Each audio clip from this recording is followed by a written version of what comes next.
Welcome to Venezuela Insider, the only place in Venezuela for expats, digital nomads, entrepreneurs, investors, travelers, and related internationals.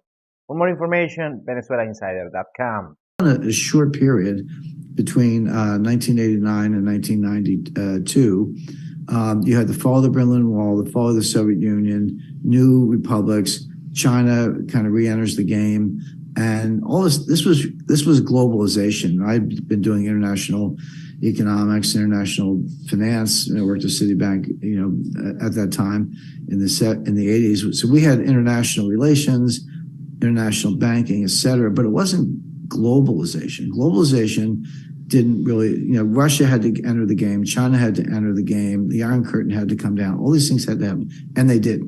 So now all of a sudden you had the science I described, computing and artificial intelligence and applied math, and a true global market. So now the supply chains could go 9,000 miles from Chongqing to New York, or from Shanghai to Seattle, or London to Hong Kong, of course. So this was true globalization, much larger scale, much longer supply chains, and it worked. And so this was a period I call supply chain 1.0. 30-year period from 1989 to 2019. It took us 30 years to build this. We blew it up in about 3 years. It's not going to come back overnight. It's going to take 5 or 10 years, or maybe longer, to rebuild in some form. And I think that's exactly right. Now we're getting to supply chain 2.0, but we're not there yet. We're in this messy, in between, inefficient, muddling through period where things are broken, but they'll never be put back together the way they were, but we haven't sort of got the new vase, so to speak. We haven't produced or created the new model supply chain. We're just muddling through, and with a lot of disruption, a lot of empty shelves. So I suggest in the book, this is at the end of the book, but again, a lot of evidence to back this up, that the new supply chain, or what I call supply chain 2.0, starting, coming soon, will be what I call a college of nations, meaning there will still be outsourcing, there will still be trading partners, but it'll be like a club. They'll be friends. So they'll be kind of liberal, democratic, advanced economies. So it'll be, the US, Canada, Australia, New Zealand, Japan, EU, UK, some other countries. I expect India will be part of it. Brazil will be part of it. And they'll form their own trading blocks. But what that means is China is not going to be in the club. China is, atheistic, communistic, genocidal, abusive of human rights. I could go on, but, you take the point. They're going to have to put their own block together. And so you'll end up with a multi-block world. Maybe some countries like Brazil will trade with China and the US. There'll be some some linkages, but really the advanced developed economies, the democratic societies, and even developing economies that happen to be democratic, such as India, will be in this one club, and they'll trust each other, but they won't trust China. There'll be some added costs, but it'll be worth it because we'll avoid the hidden costs. The supply chain revolution has been driven by efficiency, meaning lower costs, which means higher margins for producers and lower costs for consumers. It seems like a win-win. But there were a lot of hidden costs, including fragility, susceptibility to breakdown, toleration of human rights abuses, child labor in the Congo, and on and on and on, that were never taken into account and should have been. And that's the stuff that will start to disappear when you have a club of nations, or what I call a college of nations. The man that you just saw is Jim Rickards, actually one of the men that I admire the most. He is a very famous and wise economist, strategist, consultant, and one of the greatest financial minds alive. And what I love about Jim is his approach on economics, finance, and investing is not just on the financial side, but also on the geopolitical side. And lately, he's a bestseller author, and he has great books. If you can read one or two of them, you're going to love it. And his last work, is about the supply chain. First, he explains that the supply chain is not a part of the economy. The supply chains are the economy. I agree 100% on that. The other thing is that supply chains had existed since the dawn of time because every time you are trading with someone and you need some transportation for goods, for a particular service as well, you are participating on a supply chain. Now, the status quo that we had since the past, let's say 30 years or so, is what we call globalization. And Jim Rickards, first he put it as a supply chain 1.0, and this 1.0 supply chain has been around since the late 80s and the early 90s, and is about when the whole world connected regarding supply chain. Before that, we had the Cold War, and before that, we had the World War II and World War I, and so on and so on. And at the same time, the economy developed pretty quickly, but also the technology in order to make more efficient this supply chain all over the world. Also, on the late 80s and early 90s is when we had first on China, we had Deng Xiaoping, which was the leader of the Communist Party back then. He was a very revolutionary man that made quite the opposite of what China was doing with Mao Zedong, where he was a communist and a bluntly communist and not these, woke left-leaning communists that we have in most parts of the world right now. He was a true hard-on communist. And after that, Deng Xiaoping, he basically did turn everything around. He wanted to be open to the world and participate on capitalist practice in China, and you can see right now on China today. Of course, also what happened is on this development of this turnaround of capitalism on China, it was during the late 70s and throughout the entire 80s. Although on China, we had I don't remember the exact year, on the mid to late 80s, we had the situation on the Tiananmen Square that is watched worldwide, and I'm not gonna, it was basically protests on the street, and that gave China and of course the China Communist Party a bad reputation around the world. And after the situation on the diplomatic side sorted out, China can fully integrate to the supply chain worldwide. And also years later, they said to become a full member of the WTO, the World Trade Organization. On the 80s as well, late 80s, early 90s, we had the downfall of the Soviet Union that was pretty close around the world. I mean, they were close from the world, the Soviet Union, you know the history. The members of the Soviet Union start to separate from Russia, then, the main part of the Soviet Union, these satellite nations that were part of the Soviet Union. And also we had the Berlin Wall falling. And after that, after all of these geopolitical and historic events happened on the 90s, basically by the early 90s, we had a full globalization supply chain.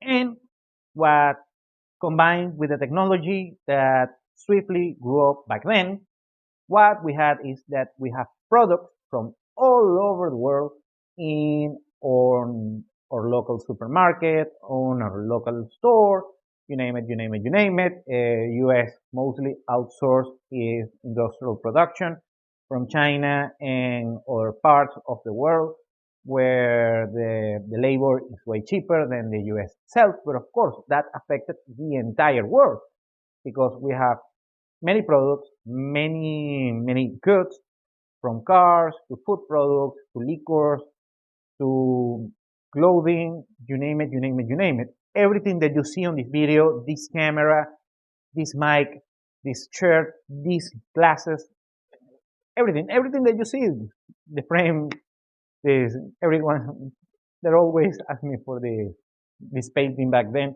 Everything had to do with supply chain because, like Jim Rickards always says, the supply chain is the economy itself. Now, you have all of these components that goes from technology, semiconductors, chips, let's say wires, cables, raw materials, oil, uh, silver, copper, you name it. Everything is connected, and in this very bizarre but at the same time very efficient matter, and that's what provided prosperity all over the world because every time every participant on the supply chain is profiting from this virtuous chain and brings economic output for everyone who is involved, of course. And the people who are not involved are most likely the people who are suffering from this status quo. However, now what Jim Rickards mentioned is that we are going to have, and probably we're already having, the supply chain 2.0. And according to Rickards, he mentions that the supply chain is not going to be fully globalized. It is going to be it's going to be, instead of being a global supply chain, we are going to have a regional supply chain. I'm not saying that the countries are going to shut down from the rest of the world, just that it's going to be on pockets all over the world. For instance, he mentions the United States is going to be, as Jim Rickards calls it, a college of nations, where one supply chain is going to be the US and the rest of the participants are going to be their traditional allies. Canada, Germany, the rest of the EU, Mexico, Australia, Japan, you name it. And we're going to have a second regional supply chain that is going to be China with Russia, with all of their allies. Probably Venezuela is going to be on that second supply chain. Of course, I'm sure that we're going to have a couple stuff from the other supply chain. The main takeaway here is these pockets of supply chains are going to be aligned according to the political and geopolitical interests of the participants. For instance, in this supply chain, they're going to have US and their allies. It's going to be due because they trust each other better.